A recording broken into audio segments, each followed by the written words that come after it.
대한민국 모든 스타트업을 위한 고품격 투자 상담 토크쇼 쫄지 말고 투자!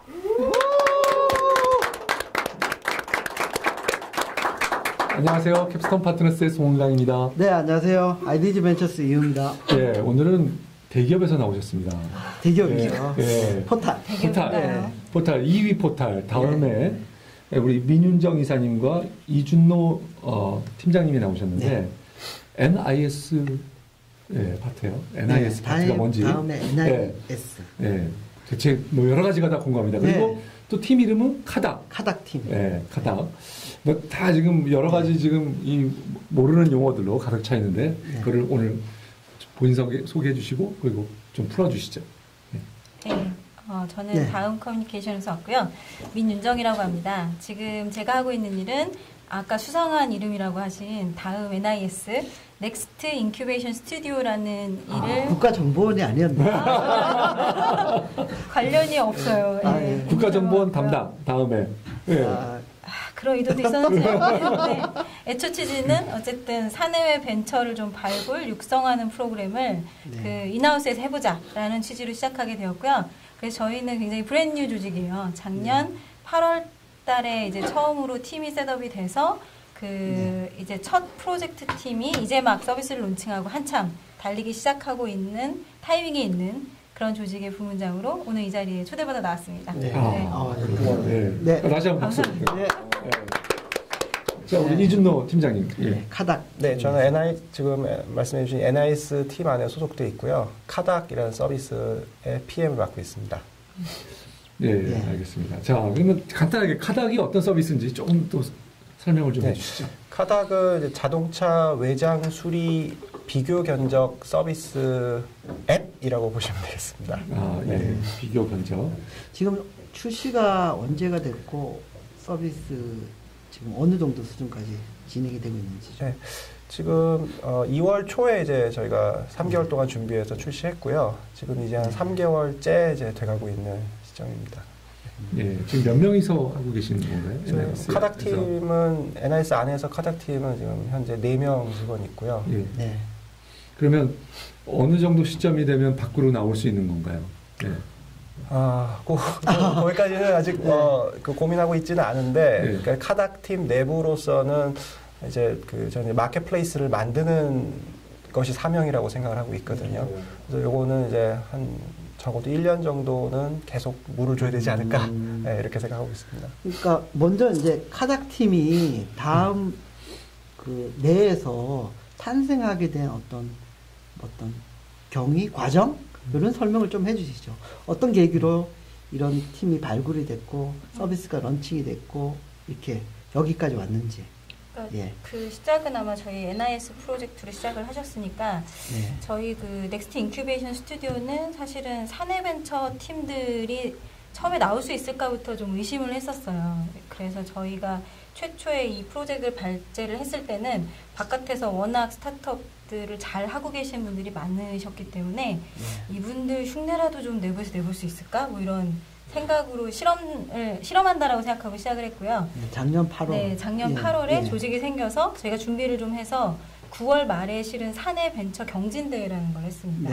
그래서 사내에 이런 죄송합니다. 몇 개가 그러면 경진대회에 올라왔었나요? 저희 예상보단 많이 지원해 주셨어요. 50여 개 팀이 지원을 하셨고 그게 한 130명 정도 지원을 하셨었어요. 네. 뭐 농담 살짝 하면 130명 정도가 나가고 싶은 의지가 그렇죠. 나가는데 회사의 지원을 받고 나가느냐 그냥 나가느냐 그런 건가요? 그건 아니죠. 안 그러셨길 믿고 있고요.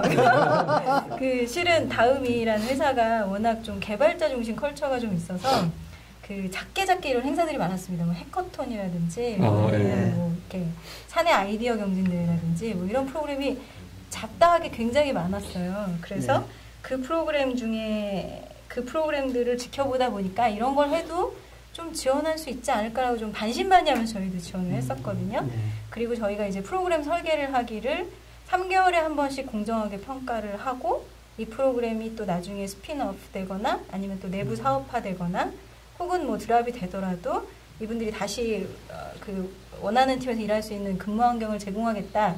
이런 프로그램을 네. 만들고 하니까 이제 많이 지원해 주셨던 것 같아요. 예. 잠깐 여기서 중간에 설명을 해커톤이라고 하는 용어가 나오는데 혹시 모르시는 분들을 위해서 해킹 플러스 마라톤에서 온 말이죠. 네. 예. 저를 잘 알고 계시네요. 그거였나요? 저는 몰랐는데. 여기서 해킹이란 말은 이제 프로그래밍을 하는. 맞습니다. 그래서 사내에서 예를 들면 어떤 일을 하는 프로그램을 하는 일을 두고 뭐 이걸 하는 이제 과제를 주고 그 과제를 누가 퀄리티를 좋게 하느냐 하는 게 이제 목적이 되는. 그래서 하고 그 다음에 내부에서도 하고 있지만 이거를 앱센터 운동본부에서도 해커톤을 정기적으로 벌려서 하고 있습니다. 혹시 프로그래밍에 자신 있는 분들은 한번 와서 실력을 한번 발휘해주시면 좋고요. 사실 요즘에 프로그램 잘하는 사람 구하기가 쉽진 않죠. 예, 죄송합니다. 잠깐 옆에 3초 빠졌다가 다시 돌아와서 거기서 50개 정도 팀 중에서 카닥이 1위를 했어요. 몇 개를 선정했나요? 팀들이 모를 텐데 저희가 사실은 몇 개 선정했나요? 저희가 3개 팀을 선정했고요. 다른 2개 팀도 혹시 뭐 말씀을 해주실 수 있나요? 네, 말씀드릴 수 있습니다. 저희가 공동 1위 세 팀이라고 제가 정정을 하고 있고요. 저희가 뽑을 때 좀 새롭게 시도했던 게 외부의 전문가들하고 저희 내부의 경영진이 좀 같이 선정을 해보면 좀 그 재미있는 팀들이 뽑히지 않을까라고 생각을 해서 그 뭐 프라이머의 이택경 대표님이라든지 그 페스트랙 아시아의 박지웅 대표님, 그다음에 본엔제스의 강석훈 이사님을 저희가 외부 심사위원으로 초빙을 했었어요. 이 세 분하고 저희 경영진들하고 같이 그 피치를 해서 그 뽑은 세 팀이 있었고요. 첫 번째가 이 카닥 팀이고 두 번째 팀이 이제 해피맘 팀이라고 해서 로케이션 베이스로 커뮤니케이션하는 엄마들의 SNS 서비스가 있고요. 요즘 많이 늘어나는 것 같아요. 그 팀도 잘 돼야 될 텐데. 세 번째 팀이 그 뮤지션을 위한 기터브 서비스라고 해서 뮤지션들이 작곡을 하거나 협업을 하기에 유용한 플랫폼을 만들겠다라는 이렇게 3개 팀이 선정됐었습니다. 알겠습니다. 자, 이제 카닥 서비스인데요. 카닥 서비스는 아까 비교 견적 서비스인데 한 가지 제가 궁금한 거는 이 비교 견적 서비스를 누가 쓰는 건가요, 대체? 고객은 이제 자동차 수리에 필요성이 있는 자동차 오너가 되겠죠. 근데 이제 저희가 외장 수리라고 이제 표현을 했던 게 수리가 아니고 외장 수리거든요. 그러니까 외장 수리라는 건 이제 이 자동차의 기능 수리라고 하는 건 이제 자동차의 기능과 메커니즘을 수리해야 되는 게 기능 수리고 외장 수리는 이제 쉽게 표현하면 바깥에만 좀 찌그러진 거를 표현하는 게 이제 외장 수리인데요. 외장 수리에만 특화된 서비스예요. 그래서 그러니까 뭐 조금 문콕이라든지 하여튼 좀 긁혔다든지 뭐 주차하면서 사고 문콕. 문콕이라는 옆으로 열다가 찍힌 거. 살짝 찍힌 거. 문콕이라고 하는군요. 뭐 영어로 많이 배웁니다. 덴트 이렇게 표현을 합니다. 자, 그러면 그 서비스를 이용하기 위해서는 그 샵에, 그러니까 바디샵에 알려줘야 되잖아요. 그 알려줘야 되는데 사진을 찍어서 올리게 되나요? 어떤 형태가 되나요? 그러니까 저희 그 서비스를 이제 한 줄로 표현할 때 이제 사진 3장이면 이제 자동차 견적을 받을 수 있다 이렇게 표현을 쉽게 표현해요. 그래서 스마트폰으로 이제 그러니까 고쳐야 할 부위를 이제 클로즈업 샷, 전체 샷 이런 식으로 해서 3장을 찍어서 이제 저희 앱 안에 올리면 이제 저희 제휴된 샵들이 이제 견적을 이제 복수의 견적을 이제 보내게 되는 겁니다. 지금 서비스 되는 지역이 수도권으로 알고 있는데요. 지금 제휴샵이 어느 정도? 제휴샵은 지금 뭐 몇십 개 정도 돼 있는데요. 그 정도로 이제 수도권이 이제 커버가 되고 있고, 그 저희 샵의 이제 그 숫자는 저희가 그 견적 요청의 숫자랑 이 빈도를 맞춰서 조정을 하고 있습니다. 평균적으로 견적 요청을 했을 때 오게 되는 견적의 숫자가 3건 이상이 되게 조정을 하고 있어요. 자, 그런데 저는 그걸 이용하는 이용층들이 대부분 최근에는 그 보험을 다 가입하고 있지 않습니까? 그 보험을 가입하게 되면 약간 비용에 대해서 어차피 나갈 건데, 이거는 보험회사가 내는 거니까. 근데 최근에 이제 물론 내 자차의 경우에는 20만 원부터 한도를 정해서 이제 내가 20%까지 이렇게 하는 경우도 있지만 특히 내가 다른 사람이 와서 내 차를 박았을 경우에 내 피해가 내 과실이 없다고 인정이 되면 그럴 경우에는 모두 다 상대방이 내게 되기 때문에 네. 그러면 보험사가 내주는데 내가 굳이 이거를 뭐 견적을 받을 필요가 없다고 해서 그냥 가장 편안한 샵에 가게 되는 게 일반적인 것 같아요. 그래서 그런 사람들을 다 빼고 나면 정말로 이 서비스를 이용할 사람들은 굉장히 상당히 숫자가 적은 사람들이 될 거라고 생각이 되는데 그거는 이제 일단 결론적으로 저희 샵에서 저희 서비스에서 사용되고 지금 3개월 동의 성과를 보면은 한 70% 정도가 보험 수리예요. 보험 수리고 저희가 서비스를 하면서 이제 알게 되는 일종의 가이던스 같은 게 나옵니다. 예를 들면 수리 비용이 수리 견적이 한 50만에서 70만 원 정도를 넘어가면은 거의 절대적으로 보험 수리가 유리해지는 그런 구간이 생기고요. 근데 이제 보험 수리가 유리해지는 구간이 생겼을 때 샵들은 보험 수리 견적을 주로 주게 됩니다. 이렇게 그 수리 견적을 받는데 그 수리 견적이라는 거의 내용이 가격만 있는 게 아니거든요. 그 안에 여러 가지 조건들이 섞입니다. 예를 들면 가격이 얼마인데 렌트카를 어떻게 제공해드리겠다. 또 어떻게 픽업 서비스를 해드리겠다. 또는 세차를 해드리겠다. 그런 식으로 견적 안에서도 굉장히 많은 것들로 보험 수리의 경우에도 이제 경쟁이 이루어지게 됩니다. 근데 제가 어차피 보험금으로 나가는 거라면 그런 견적을 가지고 신경 쓰는 거에도 둔감해질 것 같거든요.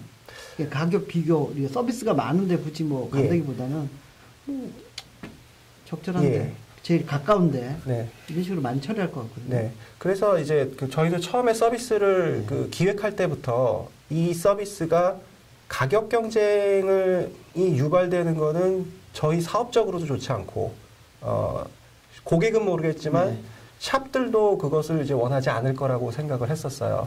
그래서 이제 고객 인터뷰도 사전에 많이 해봤었고 실제로 이제 3개월 운영하면서도 그 결과를 봤는데 그 서비스의 이용 형태가 가격이 제일 싼 곳으로 이제 고객이 가지 않습니다.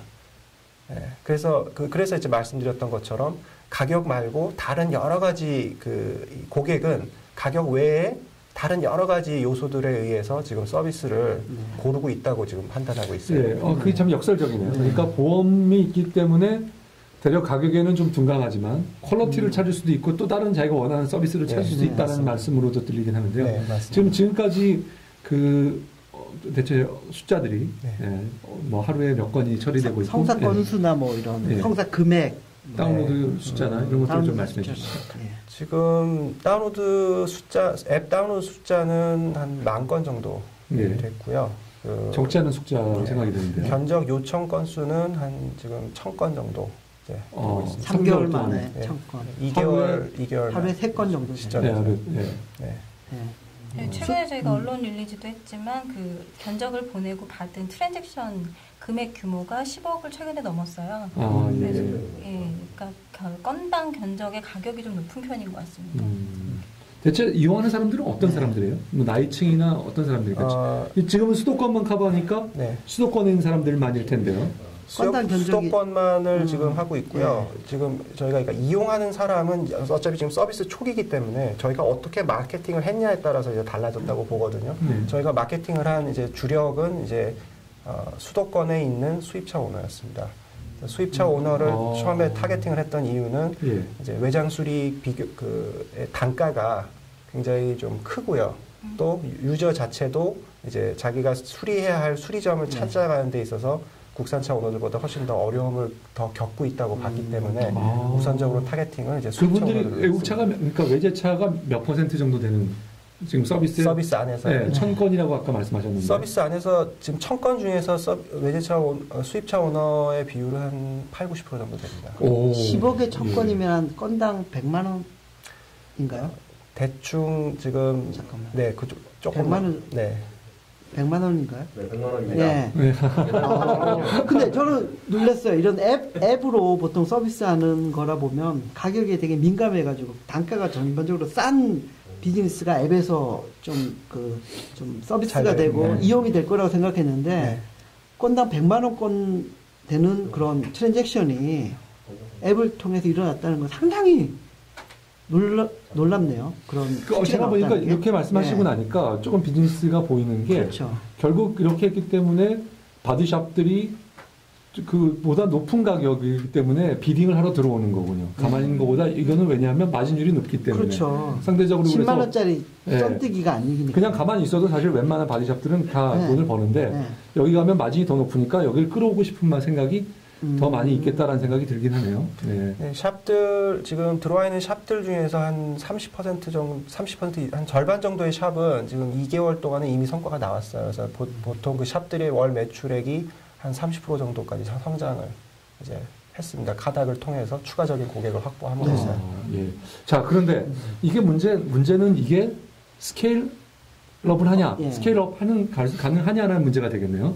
자, 근데 좀 쉽지만은 않을 것처럼 들리는데 어떻게 우리 팀장님의 설명이 좀 필요할 것 같습니다. 시장의 크기가 중요하고요. 성장률이 굉장히 중요하다고 봤습니다. 그래서 지금 지금 현재 저희가 뭐 다시 피보팅을 하지 않는 상태에서의 현재 그러니까 수입차 시장은 연간 한 4천억 정도로 봤고요. 수리 시장이요. 그리고 국산차 쪽을 포함한 전체 그 외장 수리 시장은 연간 2조 2천억 정도로 이제 다른 데서도 평가를 하고 있습니다. 그래서 그 시장의 크기 자체의 포텐셜은 충분하다고 보고 있고요. 문제는 이제 저희가 계속 요 성장 곡선을 계속 이어서 성장할 수 있느냐, 그게 더 중요한 것 같습니다. 서비스를 처음에 이제 그 사내 벤처 조직으로 해서 만들면서 뭐 도움을 많이 받은 것도 있을 것 같고요. 좀 이런 한계는 좀 부족하지 않았나라는. 예를 들면 뭐 의사결정 스피드라든지 뭐 그런 거에 대해서 한번 얘기를 좀 해주시죠. 도움을 받았다라기보다 하여튼 기본적으로 받은 저희의 그 장점이라고 이 서비스 이렇게 NIS 안에서 시작해서 장점이라고 생각했던 거는 저도 이제 뭐 외부에서 이제 작게 벤처를 해본 경험이 있고 하지만 이런 서비스를 시작하려고 했을 때 비즈니스 모델이 좋다 하더라도 개발력이나 뭐 기획력, 뭐 마케팅 이런 것들이 뒷받침되지 않는다면 그게 사실은 너무 어려워가지고 이제 사업이 잘 안 되는 경우가 많은데 이제 다음에는 이제 저희 쪽 이제 팀원 자체가 그런 부분에 있어서는 이제 제가 기획하는 입장에서 거의 신경을 안 써도 될 만큼 굉장히 빠르고 충분한 서포트를 할 수 있었던 게 장점이었고 이런 아이디어 있으니까 개발 관심 있는 분들은 손드세요 하면서 이렇게 팀이 이루어지는 건가요? 뭐 처음에는 이제 저희 티밍 자체는 좀 아름아름 이제 해서 하는. 잠깐만, 근데 NIS가 아까 모집을 할 때 모집 전에 팀이 구성이 된 건가요? 아니면 이런 아이디어로 하겠습니다 하고 나서 NIS에 들어가서 다른 외부 사람을 이렇게 다음에 있는 외부 인력을 모아서 NIS의 원래 기획 의도도 이제 처음부터 이제 티밍이 된 것을 우대하는 형태로 이제 진행했었습니다. 그래서 팀을 만들어서 가셨군요. 티밍이 됐을 경우에 우대를 해드렸지만 아닌 팀들도 있었어요. 그런 경우에는 같이 좀 비슷한 아이디어 가진 분들을 알선해드렸죠. 자, 카닥에 대해서 우리 이사님의 어떻게 보시는 평가는 어떠셨습니까? 뭐 때문에 선정한 이유가 뭐 있으셨을 것 같은데 물론 외부 심사위원들도 있었지만 일단은 외부 심사위원들이 평가를 했을 때 평은 이 팀 자체 이제 PM인 이준호님을 포함해서 자동차 산업이나 이 업계에 대한 이해도가 굉장히 좋으셨고 그리고 일단 비즈니스 모델이나 아니면 서비스 모델 자체가 굉장히 단순하셨어요. 그래서 이거를 단순한 모델이어서 오히려 잘 실행해보고 시장을 태핑해보면 이게 잘 될지 안 될지도 좀 바로 알 수 있지 않을까라는 기대감이 좀 있었던 것 같아요. 사실 민 이사님께서 저희 쫄지마 창업스쿨에서 린 스타트업 강의도 해주셨잖아요. 근데 지금 NIS 조직을 이끌어가고 카닥팀 운영하는 걸 보니까 린 스타트업 그런 팔러시를 따라서 하시고 있는 느낌을 받거든요. 그래서 어떻게 운영이 되고 있는 거죠?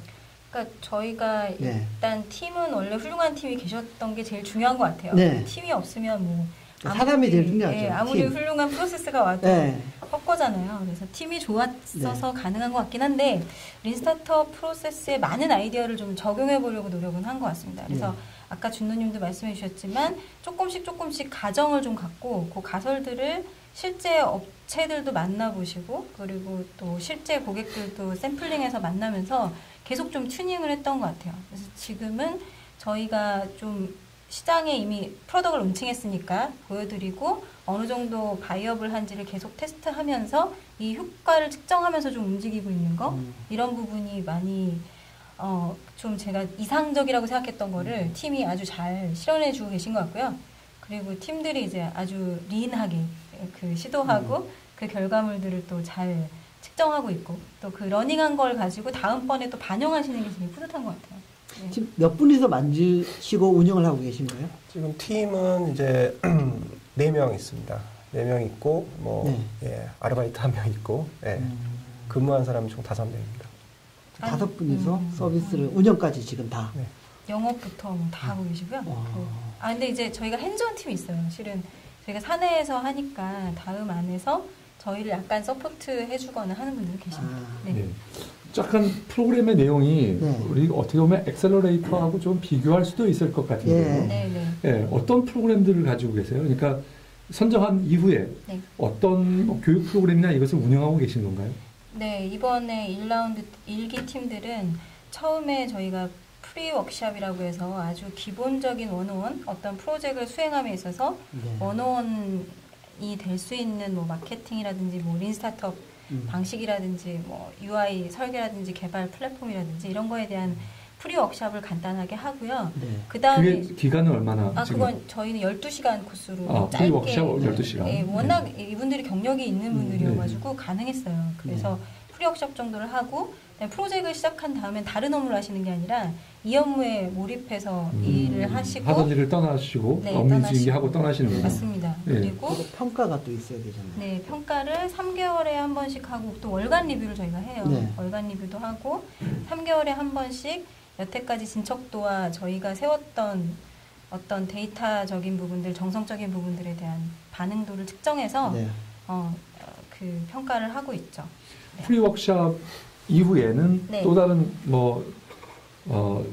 교육이나 이런 걸 계획하거나 또 하시거나 계획하신 것이 뭐 없나요? 혹시 있으시면 말씀해 주시면. 하나는 첫 번째 달과 두 번째 달, 첫 2달 동안은 매주 저희가 그 기업가 정신 세미나를 했었어요. 그래서 외부에서 실제 기업을 해보신 분들 위주로 저희가 좀 초청을 해서 영 스타트업 CEO 시리즈도 있었고 좀 어느 정도 그 이미 엑시타 하신 연륜 많으신 기업가들도 초대해서 기업가 정신 세미나를 해서 저희 팀들이 자극도 받으시고 좀 그 기업가 정신을 갖고 일하실 수 있게 하는 인터랙티브 세미나였어요. 그건 뭐 그렇게 교육이라기보다는 서로 러닝하는 인터랙티브 세미나가 있었고요. 그 다음에는 저희가 가르친다기보다는 이분들이 실제 마켓에서 그 다음에 프로덕트 구현하시면서 러닝을 하실 수 있게 저희는 거드는 정도죠. NIS 스튜디오 안에서는 몇 명 스태프들이 이 일을 하시게 거들어드리고 프로세스 코디네이션 정도 한 것 같아요. 실제 아이디어를 내거나 실제 프로덕트에 기획을 하거나 하는 또 전략을 세우고 하는 것들은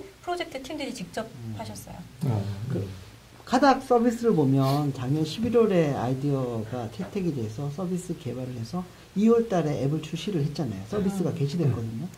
그리고 3개월 안에 이걸 다 이뤄냈고 그리고 평가를 통해 가지고 통과가 돼서 뭐 수명이 3개월 연장이 된 건가요? 네, 맞습니다.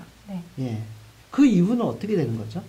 저희가 계획을 세우기니까 그 아까 언제 나갈 수 있냐라고 물어보셨었는데 3개월마다 가능은 하세요. 이론적으로는. 그래서 3개월마다 평가를 해서 그 스핀오프, 분사 추진을 할 건지 아니면 내부에서 정말 시너지가 많이 나는 모델은 내부에서 사업화할 건지 또 이게 이거 해보는 게 영 우리한테 도움이 안 될 것 같다라고 하면 드랍을 하던지 그 세 가지 중에 하나를 3개월마다 평가를 하고 있습니다. 지금 한 번 했고요. 저희가 1라운드 끝났으니까. 그럼 세 팀 중에서 어떻게 몇 팀이 올라갔나요? 다음 2라운드로? 1라운드를 했는데 한 팀이 떨어지셨어요. 한 팀이 한 팀 떨어졌고 드랍이 됐어요. 드랍이 됐고 그분들은 그 다음에 두 팀은 2라운드를 가셨어요. 저는 일단 뭐 저희 일부 끝나기 전에 이 다음에 이 NIS 팀을 보니까 약간 다른 회사의 오픈 이노베이션 팀하고 맞습니다. 이제 좀 비교를 할 수 있을 것 같아요. 특히 삼성 SDS의 오픈 이노베이션 팀하고 좀 비교를 할 수 있을 거라 생각이 드는데 물론 거기는 외부에 있는 그 사람들도 내부인 사람들과 같이 경쟁을 해서 투자도 하고 이런 일을 하잖아요. 다음에서는 첫 번째는 외부에 있는 사람들도 우리 다음에 뭐 예를 들면 인큐베이션 안에 들어와라라고 하는 계획이 있으신지 하나 궁금하고요. 네. 그리고 이런 것을 함으로써 이 다음이 가지는 뭐 그 회사의 효과나 또는 뭐 그런 게 어떤 것이 기대돼서 이걸 시작하셨는지 그 두 가지 좀 궁금합니다. 네, 맨 처음에 기획안을 냈을 때는 외부 팀도 양성하는 플랜이 포함이 되어 있었고요.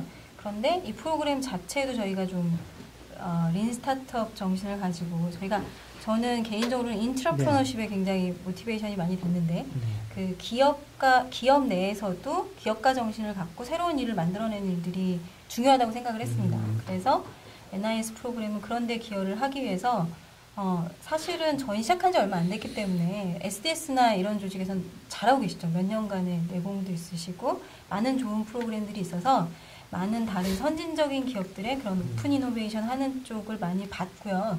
그분들 조언도 많이 얻고 저희 내부에서 잘할 수 있는 방식을 찾으려고 좀 노력했던 것 같아요. 네. 네. 저도 잠깐 쉬기 전에 네. 하나 질문을 드리면요. 사실은 다음 같은 조직은 개발자도 많이 있고 개발 역량도 쌓여 있고 뭐 UI, UX 디자이너도 있고 이런 그런 인재 풀들이 워낙 좋은 상황에서 아이디어를 내면 풀들을 자유자재로 이용할 수도 있고 그다음에 서포트 조직들이 있어서 사업을 거기에 좀 매진하기가 유리한 측면이 있잖아요. 근데 밖에 나오면 야생이거든요. 너무 온실안에 화초처럼 자라다가 갑자기 밖에 나오면 추위에 또 화초가 시들 수도 있잖아요. 최종 목표는 뭐 밖에 나와서 그냥 자발적으로 이렇게 헤쳐나갈 수 있는 정도까지 돼야 되는데 지금은 너무 화초처럼 자라는 게 아닌가라는 느낌이 들거든요. 저한테. 네. 네. 네.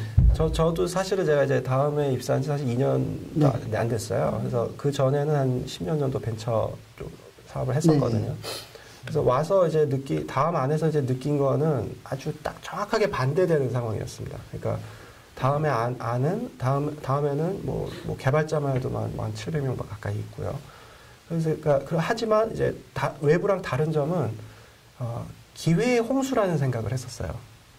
그러니까 사업을 할 수 있는 아이템들은 너무 많이 넘쳐나는 상황에서 그 700명 정도 되는 개발자들을 이제 분배하다 보면은 외부에서는 예를 들면 뭐 100건의 기회가 있으면 그 중에 10건이 누군가에서 채택돼서 한다면 오히려 다음은 그 안에서 100개에서 한두 개만이 이제 채택이 되고 채택된 거 안에 대부분의 개발자가 투입되고 나머지는 이제 버려지는 그런 분위기라고 저는 개인적으로 좀 느꼈었어요. 뭐 그게 좋은지 나쁜지 모르겠지만. 그런 안에서 이제 NIS가 이제 만들어낸 거는 그런 기회의 홍수 안에서 아깝지만 버려질 수도 있었던 서비스들을 조금 더 많은 기회를 줘서 다시 좀 디벨롭을 하는 그런 데에서 좀 의미가 있지 않나 그런 생각을 했었습니다. 근데 참 그게 이제 저는 좋은 점도 있지만 사실 예를 들면 NHN의 네이버가 원래 우리도 네이버가 삼성 SDS에서 분산 나왔지만 결국에는 지금은 삼성 SDS하고 아무 연관관계가 없거든요. 네, 맞습니다. 그래서 실제로 다음에서 나왔다 하더라도 이게 다음과 연관관계를 회사가 독립된 회사로 되고 그래서 지금 내가 생각에는 이제 앞으로 이제 정말 어려운 일이 있을 것 같아요. 나왔을 때 지분관계는 어떻게 할 것이며 어느 정도를 투자할 것이며 어디까지 케어할 거며 그다음에 경영에 어느 정도까지 간섭할 거며 어떤 전략적인 시너지를 할 건가 이런 숙제들이 굉장히 많은데 이거를 뭐 대충 어느 생각을 가지고 간단하게 말씀해 주시면 어떤 계획을 가지고 계세요? 그러니까 일단은 회사에서 기대하는 바는 당연히 다음 커뮤니케이션도 신성장 동력을 어떤 형태로든 찾아야 하고요. 이 신성장 동력을 사내벤처에서만 찾을 수 있다고 생각하지는 않고 있어요. 사내벤처도 필요하고 내부에서도 이니셜라이징한 프로젝트도 중요하고 또 저희가 인수합병을 하거나 투자한 외부에서도 그런 저희의 새로운 먹거리, 새로운 성장 동력은 나올 수 있다고 생각하거든요. 근데 이게 골고루 나오려면 좀 더 확률이 높아지려면 그런 프로젝트들이 많이 잘 나와야 되잖아요. 그런 프로세스를 저희 직원들에게도 기회를 열어서 제공을 해본 측면이 하나 있고 그리고 저는 분사냐 내부에서 바로 100% 오운한 회사냐의 가장 큰 판단 기준은 이 사업이 성공하려면 뭐가 나은가로 판단하는 게 맞을 것 같아요. 비록 NHN이 지금 SDS랑은 아무 상관이 없다고 할 수 있지만 SDS는 그런 기회를 이제 조직원들에게 제공해서 앞으로도 계속 그런 이노베이션을 할 수 있는 희망을 조직원들에게 준 효과도 있었을 거고 뭐 당장 그 마이너 지분이지만 투자를 하셨기 때문에 그 투자에 대한 가치도 얻으셨을 수 있다고 생각을 하고 있거든요. 그래서 저희가 건 바이 건으로 지금 정확히 몇 %를 출자할 거예요라고 답은 못 드리지만 요 각각의 개별 프로젝트들이 더 큰 밸류를 만들어내는 방식이 뭔지를 고민할 것 같습니다. 그리고 그게 꼭 다음이 이 이니셜라이징하고 인큐베이션 했기 때문에 우리가 꼭 다 가져야 되는 아닐 수 있다고 생각하고 있어요. 네. 잘 피해갔나요? 더 어려운 질문이 관객 질문들이 있기 때문에 참여 질문들이 있기 때문에 우선 뭐 질문을 지금 뭐 우리 여러 가지가 있기 때문에 카닥도 있고 그다음에 NIS도 있어서 질문이 여러 가지 있을 수 있을 것 같은데 일단 청중 질문을 좀 받아볼까요? 잠깐 쉬었다 가겠습니다. 깔때기 타임이 돌아왔는데 깔때기들이 별로 없어서요. 오늘 오랜만에 많이 나와주셨어요. 오랜만에 많이 새로운 얼굴들이 많이 오셨고 그리고 드디어 다음이 여기 출연해 주셨다는 게 그렇죠. 앞으로는 삼성전자 그리고 NHN 쫙 모셨으면 좋겠네요. 이 다음을 필두로. 오늘 질문이 많이 나올 것 같거든요. NIS도 있고 카닥도 있고. 질문 좀 받아보도록 하겠습니다. 질문. 모두의 주차장에서 오셨네요. 김동현 CTO님. CEO입니다. 죄송합니다.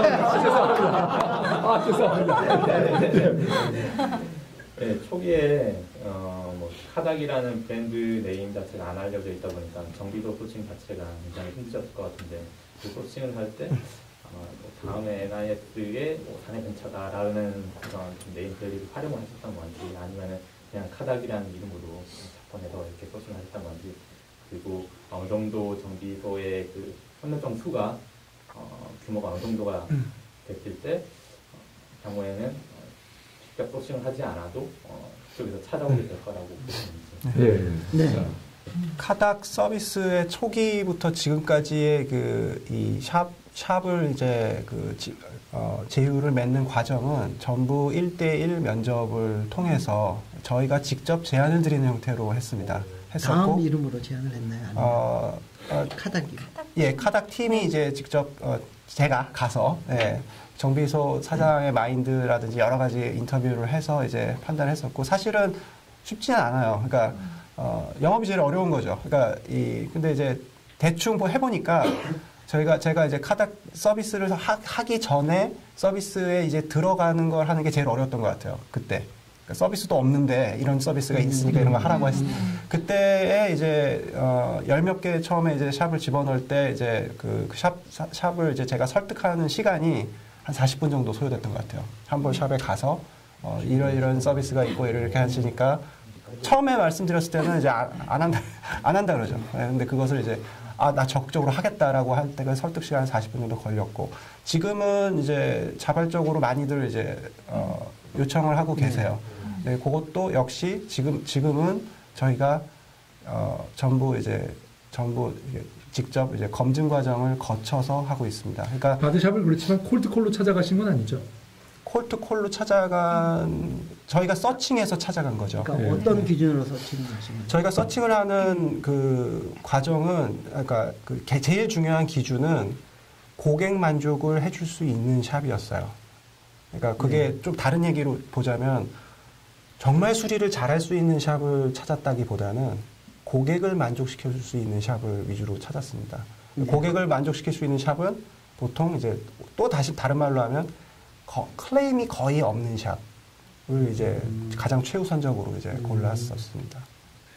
알겠습니다. 사실 여러 가지 드리고 싶은 질문이 많이 떠오르지만 끝나고 저희 개인적으로 하는 것을 할게요. 그 다음 질문. 그 사용자가 이제 사고가 나서 그 카닥을 통해서 수리를 받았어요.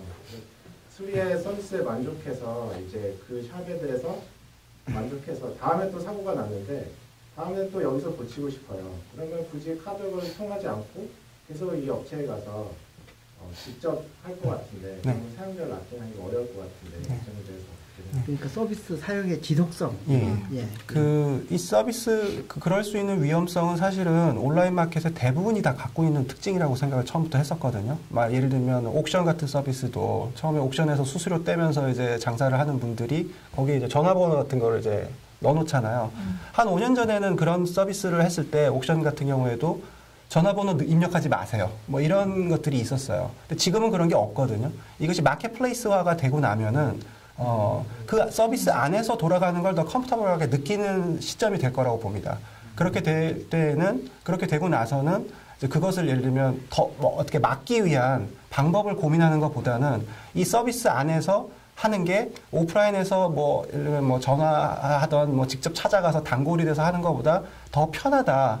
그런 느낌이 되게끔 해야 되는 게 저희 쪽의 숙제라고 생각을 합니다. 잠깐 질문을 치고 들어가면요. 그 아까 크리티컬 매스 얘기도 나는데 그러니까 그 유저 수 기준이든 아니면 샵 기준이든 크리티컬 매스 되는 수치를 어느 정도로 보고 계세요? 마켓플레이스 저희가 부를 수 있는 저희가 이제 뭐 하루살이는 아니지만 3개월 살이거든요. 3개월마다 이제 보기 때문에 저희가 무슨 3만 명 이런 거 사실 안 따지고요. 저희가 그래서 더 중요하게 보는 거는 얼마나 그 고객의 그 평가와 샵이 지금 현재 들어와 있는 데에서 만족하냐를 더 중요시하고 있어요. 하지만 정리한 목표는 있고요. 평가는 치기에서는. 하나만 애드해드리면 지금 질문에 저도 저희 서비스가 나오면 직접 써보고 체험을 해봤거든요. 근데 카닥 같은 경우는 그 업체의 견적을 받을 수도 있지만 또 하나가 회원가입이나 제 전화번호 같은 걸 전혀 노출 안 하고도 업체랑 바로 디테일하게 채팅을 할 수가 있어요. 채팅 상담을 할 수 있는 게 저같이 여성 운전자인데 제 연락처를 굳이 어디 샵에 뿌리고 싶지 않은 사람한테는 만족도가 있는 것 같아요. 그래서 저는 실제 고쳐봤고 너무 만족해서 다음에 또 이렇게 덴트 할 일이 있으면은 또 쓸 것 같더라고요. 네. 자, 근데 지금 2달에 1000건이라고 그러는데 그 2달에 1000건이 대체 3개월에 1000건인데 그러면 시장에서 대체 건수로 보면은 몇 %에 해당하는 건가요? 사실은 이제 100만 원 곱하기 이제 그 1000건이라고 그냥 대충 평균 잡아서 계산하면 된다라고 보거든요. 그래서 지금 1000건이라는 거는 지금 4천억 시장에 하면은 지금은 사실은 1%도 안 되는 정도의 것으로 지금 시작을 했다고 볼 수 있을 것 같습니다. 알겠습니다. 예. 자, 그 다음 질문. 예. 제가 이제 동대학교라는 서비스 운영을 하고 있는데, 2년 동안 서비스를 했어요. 2년 넘게. 보통 서비스가 이렇게 가다가 어느 순간 치거든요. 근데 이게 언제 칠지를 잘 몰라요.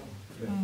칠 때에 대한 그거를 그러니까 3개월 단위로 끊는다고 하셨는데 실제로는 1년이 될 수도 있고 2년이 될 수도 있고 갑자기 할 수 있잖아요. 근데 그거를 이제 끊고는 싶은데 다음에서는 끊고는 싶어요. 근데 이쪽 팀 쪽에서는 애착이 점점 생기는 거죠. 그리고 눈에 보이지 않는 가치들을 스스로 만들어낼 수도 있는 건데 다음에서는 끊고 싶고 이쪽은 계속 갈 때 어떻게 그러니까 어느 분한테 질문하시나요? 두 분 다 대답을 해야 될 것 같은데 그런 식으로 가면 윤정 이사님 같은 경우에는 기업가정팀을 말씀하셨는데 기업가정팀의 키는 누가 가지고 있나요?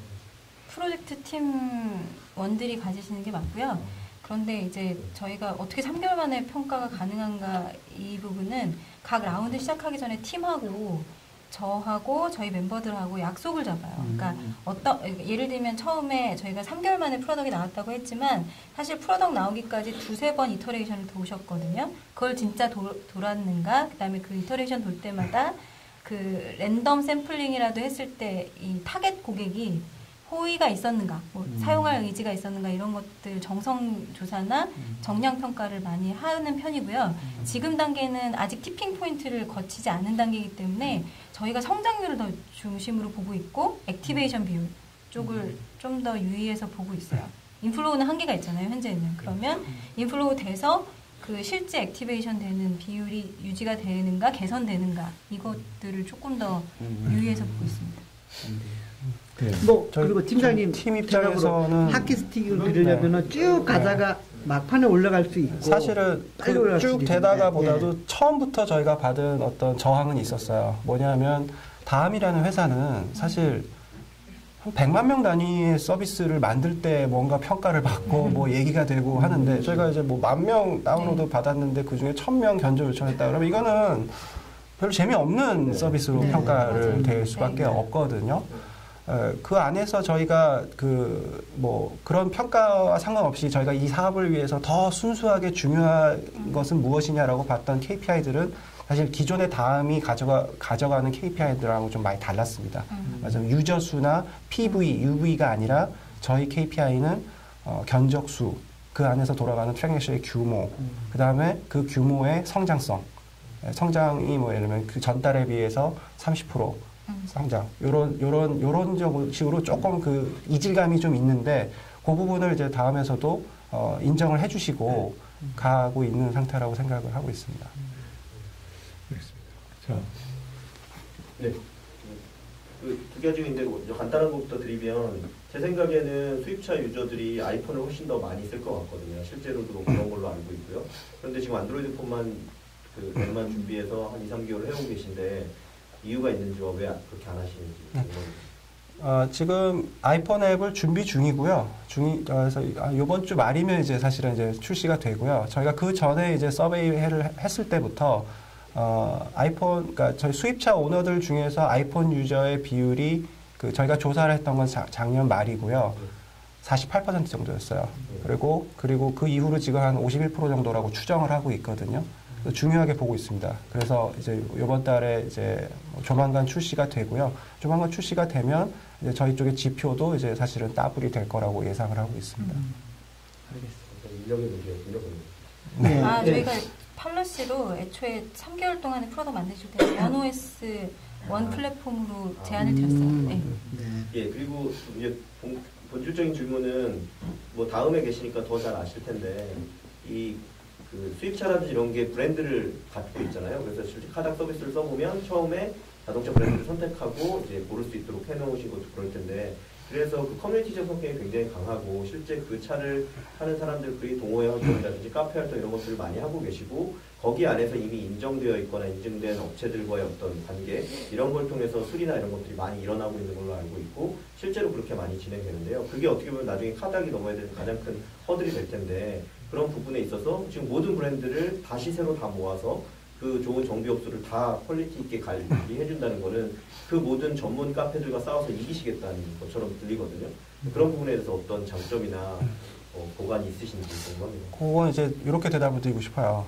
저희가 처음에 타겟팅을 했던 데가 카페였습니다. 그러니까 그 카페를 보고 카페 안에서 돌아가고 있는 트랜잭션을 보고 시장을 판단했고요. 그리고 카페 안에서도 예를 들면 뭐 이제 견적을 요청하고 견적을 받고 뭐 서로 이 얘기를 하고 주고받고 하거든요. 그런데 딱 그 외장 수리만을 놓고 봤을 때는 그 카페의 현재 플랫폼의 시스템이 결코 편안한 시스템이 아니에요. 그러니까 예를 들면 뭐 견적 요청을 이제 이렇게 공개적으로 하면은 그 다음에 견적은 쪽지 주세요. 뭐 이렇게 한다든지 그게 이제 결코 편안한 시스템이 아니거든요. 그래서 지금 현재까지의 저희 쪽에 처음 고객의 유입의 대부분은 카페 고객을 저희 쪽으로 지금 옮기는 데 주력을 하고 있어요.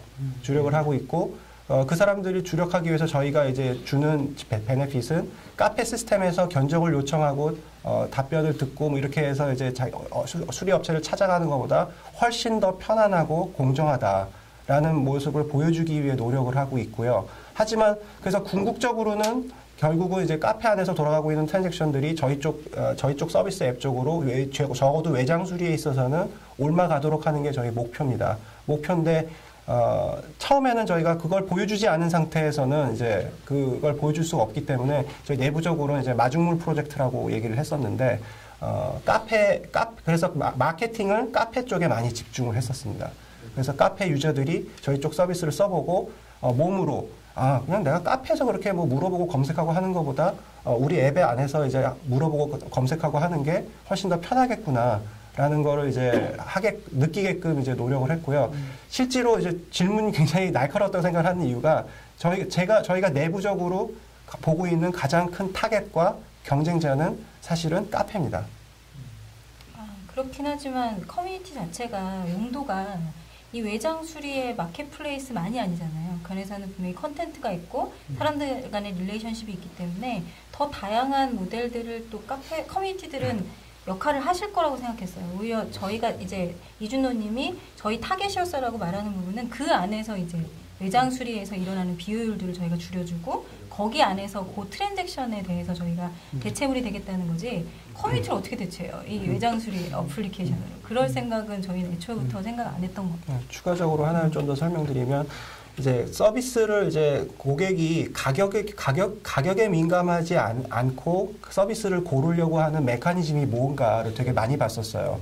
그러니까 보통 쉽게 표현하면 신뢰할 수 있는 샵을 찾아가는 과정이 무언가 라고 봤을 때 대부분의 고객들은 지금은 그렇더라고요. 뭐 카페나 이런 데 가서 다른 사람들이 수리한 비슷한 내역의 수리들을 이제 보고 이 업체에서 이렇게 하면은 이 정도 이렇게 괜찮겠구나라는 마음을 느끼고 그 다음에 샵으로 가는 거거든요. 내가 서비스 안 받은 상황에서는 대리 경험을 이제 카페에서 통해서 하는 거죠. 그런 대리 경험들을 저희 서비스 안에서 주도록 하는데 많은 노력을 기울였어요. 그래서 서비스를 보시면은 이제 맨 처음에 나오는 게 다른 사람들의 수리 내역들이죠. 그리고 다른 사람들의 수리 내역들 그리고 거기에 그 가격 이런 것까지 다 그 정확하게 적혀 있기 때문에 그런 카페에서 있는 경험들을 보다 훨씬 더 쉽게 이제 마켓플레이스에 가깝게 거라고 봅니다.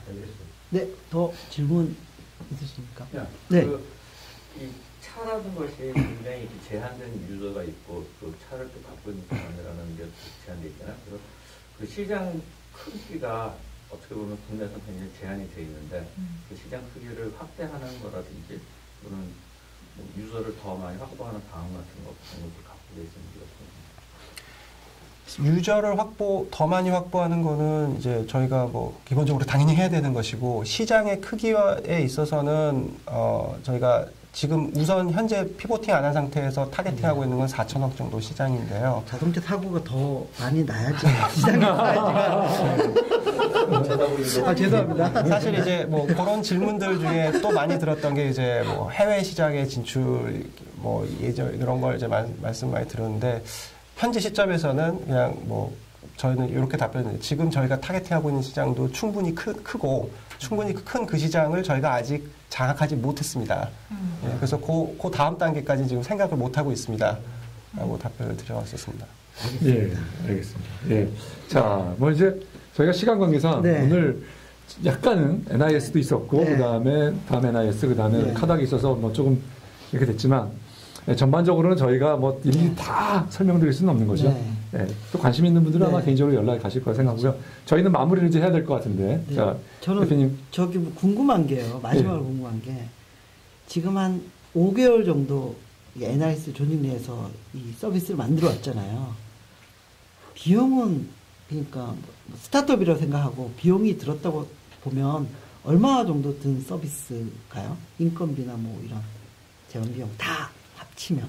그러니까 거의 인건비 수준이라고 생각하시면 되고요. 그 익스트림리 저희 입장에서는 작게 쓰느라고 썼는데 여기 계신 스타트업 직접 하시는 분들 입장에서는 좀 많이 썼을 수도 있을 것 같아요. 제가 이렇게 애매하게 말씀드리는 이유는 생각보다 굉장히 작게 썼어요. 그래서 프로젝트당 몇 정도 쓰신? 억도 안 쓰지 않았나? 인건비를 저희가 잘 몰라서요. 저희 연봉은 다 기밀이거든요. 그래서 5개월 인건비. 네, 5개월 인건비 정도. 4분 아까 4분 얘기하셨으니까. 근데 저희가 저희 인원들의 특징이 좀 연차가 오래되셨고 나이들 경력이 좀 있는 사원이셔서 연봉이 이렇게 낮지는 않은 분들. 업계 한 10년 차 정도라고 계산해 주시면 될 것 같아요. 대충 감.